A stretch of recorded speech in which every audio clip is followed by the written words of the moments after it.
Hello students, welcome back to Prepon. चलिए आज एक बहुत इंपॉर्टेंट इशू लेते हैं of art and culture for exams which are coming. Yesterday Ramappa temple और काकातीय डायनेस्टी का Rudreshwara temple has been inscribed as world heritage site. अभी कुछ दिन पहले मैंने एक वीडियो बनाया था जिसका लिंक आपको मिल जाएगा, जिसमें धौलावीर और रमप्पा टेम्पल को वर्ल्ड हेरिटेज कमेटी ने कंसिडर करना था कि वो वर्ल्ड हेरिटेज साइट बने ना बने। उनमें रमप्पा टेम्पल को इंस्क्रिप्शन मिल गया है। तो चलिए इसके बारे में थोड़ा जान लेते हैं। Very very important issue for your exams.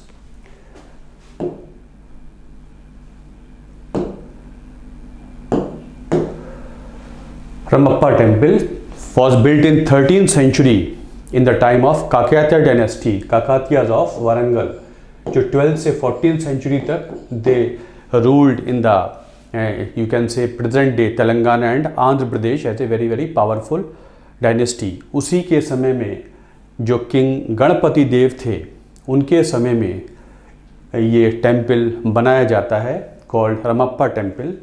It is the only temple in India which is named after its name of his sculptor। एक लता टेम्पल बताया जाता है जो इसके स्कल्प्टर के नाम पर इसको नाम पड़ा है। एज पर यस्टरडेज रिपोर्ट, वो जो मीटिंग चाइना में 16 जुलाई से चल रही है उसमें इसका डिस्कशन होना था वर्ल्ड हेरिटेज कमेटी में। उसमें this Norway was not ready for it, but India को काफ़ी देशों से सपोर्ट मिला और Ramappa temple was inscribed as world heritage site. तो it was a diplomatic win on the part of India.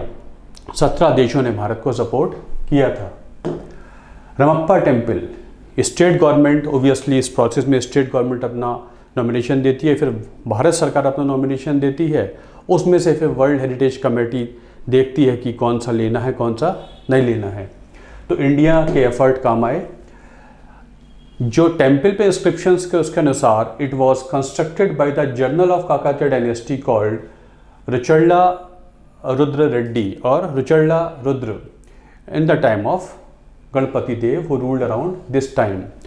ये जो छोटे छोटे पॉइंट्स हैं एग्जाम्स में बन जाते हैं, सीधे सीधे हो सकता है जर्नल का नाम ना आए लेकिन जिस राजा का नाम है उसका नाम आ जाए। तो ये छोटे छोटे पॉइंट एग्जाम में यही आ जाते हैं। उससे जो भी इशू से संबंधित जितने भी पॉइंट्स हैं वो एग्जाम में आ जाते हैं, सीधे सीधे कई बार क्वेश्चन नहीं आता है। As I have told you, it is the only temple which is named after its sculptor. UNESCO officials ने इसको अक्टूबर में 2019 में विजिट किया था और कुछ इश्यूज़ रेज की थी उन्होंने कि इन इश्यूज़ को आप ठीक कर लीजिए तो नॉमिनेशन देखा जा सकता है। रमप्पा टेम्पल को रमंगलेश्वर टेम्पल भी कहते हैं, जो वारंगल के 70 किलोमीटर पर मुलुगु डिस्ट्रिक्ट है जो तेलंगाना में है, उसमें ये पड़ता है और ये तेलंगाना का पहला वर्ल्ड हेरिटेज साइट है। जो 30 अब तक 38 थे, 39th world heritage site India की ये टेम्पल बन गया है। Highest number of world heritage sites Maharashtra में है 6, लेकिन तेलंगाना का ये पहला माना जाता है। इस टेम्पल को ये शिवालयम है, इट इज़ ए शिवलिंगम, है ना, शिवलिंग के फॉर्म में है। यूजुअली एग्जाम में ऐसी क्वेश्चंस आ जाते हैं, it is in the lingam form. Shiva जो है लॉर्ड शिव लिंगम फॉर्म में है। Lord Ramalingeswara is worshipped in this temple.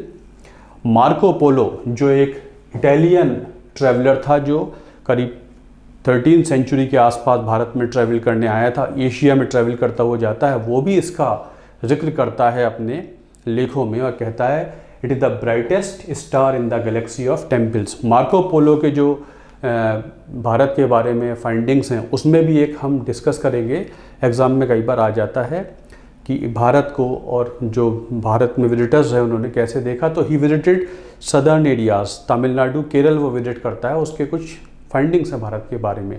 So he also discusses this particular temple. जो मार्को इस टेम्पल के बारे में भी वो बात करता है। Ramappa temple stands majestically on a 6 feet high star shaped platform. Star shaped platform है ये, इसका जो बेस है प्लेटफॉर्म जिस पे खड़ा हुआ है स्टार शिफ्ट है। होयसाल ऑफ द्वार समुद्र जो कर्नाटक की एक और डायनेस्टी, उनके टेम्पल भी कुछ इसी तरीके से बने होते हैं। ये जो स्टार शेप की जो वॉल्स होती हैं, यहाँ पर स्कल्पचर का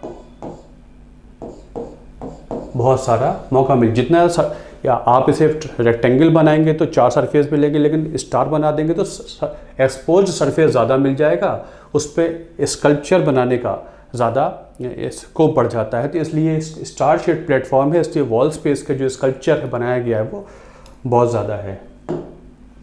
यूनिकनेस इसकी 2 हैं।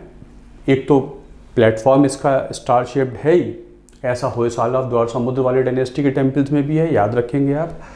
इसकी जो ब्रिक्स हैं they can float on water, study की गई, हल्की हुआ करती हैं, उसमें सॉ डस्ट का इस्तेमाल किया गया है एज पर स्टडीज़, हल्की ब्रिक्स हैं। दूसरा, जो अर्थक्वेक वगैरह आते हैं उसको विदस्टैंड कर जाता है ये टेम्पल, सैंडबॉक्स टेक्नोलॉजी पे बना हुआ है, adding sand to the foundation of pits so that it acts as a cushion to the any shocks वगैरह जो आते हैं उनको ये बियर कर लेता है। तो 2 खास बात इसकी ये है कि ये सैंडबॉक्स टेक्नोलॉजी पे बना है और ये बहुत लाइटर वेट की ब्रिक्स हैं जिसमें शायद सॉ डस्ट इस्तेमाल हुई है। ये इसकी 2 खास बातें आपको याद रखनी है। इकोमॉस आपकी इशू क्या थी, इसमें क्या प्रॉब्लम आ रही थी? इकोमॉस जो international council on monuments and sites है, ये रिकमेंडेशन देती है। इसमें इकोमॉस ने अपनी कुछ शॉर्टकमिंग्स रेस की थी कि जो टेम्पल का एरिया, अप्रोच एरिया, उसे एक्सपेंड कीजिए, ज़्यादा एरिया को आप कंजर्वेशन में लाइए, और उसको वो उसने इश्यूज अपनी रेस की थी। इसमें इंडिया के व्यू को इंडिया ने अपना व्यू रखा है कि आउटस्टैंडिंग यूनिवर्सल वैल्यू होती है, उसके बेस पे नॉमिनेट किया जाता है। India has mounted diplomatic offensive to ensure the world heritage site gets this particular status. और जो वोटिंग हुई उसमें नॉर्वे के अलावा सभी देशों ने भारत को सपोर्ट किया है। रशिया ने बहुत इंपॉर्टेंट सपोर्ट किया, जिससे जो इकोमॉस की फाइंडिंग्स थी उसमें अमेंडमेंट आया and India got this particular world heritage status. Russia, backed by 70 other countries, forced the amendment to reach a consensus. India won the consensus with Ethiopia. These countries supported. Norway was the only country which opposed the siting, which opposed the move of, which opposed the move, citing ICOMOS's conclusion. An amendment to the boundaries of the site saw a lot of debate. Boundaries में कुछ change करने की बात कर रहे थे, उसका area बढ़ाइए और जो आसपास छोटे टेम्पल हैं उनको इंक्लूड करिए इसमें, इसकी अप्रोच रिस्ट्रिक्ट करिए, मतलब बड़े एरिया को आपको लाना पड़ेगा तभी टेम्पल वर्ल्ड हेरिटेज रह पाएगा। उसमें थोड़ा बहुत चेंज हुआ है और ये एक्सेप्ट हो गया है। तो it is a big, you can say, win, both diplomatic and cultural win for India, as 39th site of India has become part of world heritage. दुनिया की धरोहर की ये जगह बन गई है, जिससे काफ़ी कुछ सीखा जा सकता है। इंडिया की आर्ट का एक 800 साल पुराना टेम्पल है, कुछ बताता है इंडिया के अचीवमेंट्स के बारे में। ऐसे ही जो great barrier reef of Australia की है उसके बारे में अलग से बात करेंगे। कुछ और भी इशूज इससे डेवलप हो सकती है, इस मीटिंग से जो चल रही है वो अलग से देख लेंगे। So this was what I wanted to tell you regarding our areas. This is India's, this Ramappa temple has become world heritage status. उधर आपको याद होगा अलाउद्दीन, अर्ली दिल्ली सल्तनत के समय का ये कंस्ट्रक्शन है। उसी समय अलाउद्दीन खिलजी ने मलिक काफूर को भेजा था अटैक करने के लिए साउथ इंडिया में, तो मलिक काफूर के अटैक में टेम्पल में थोड़ा बहुत टूट फूट भी हुई थी, ऐसा भी मेंशन है न्यूज़पेपर में। तो ये इस टेम्पल के बारे में I wanted to tell you. So this is very very important issue, very important for your exams. So thanks a lot for watching this video. आप इसे लाइक कीजिए, शेयर कीजिए, आगे बढ़ाइए। Thanks a lot.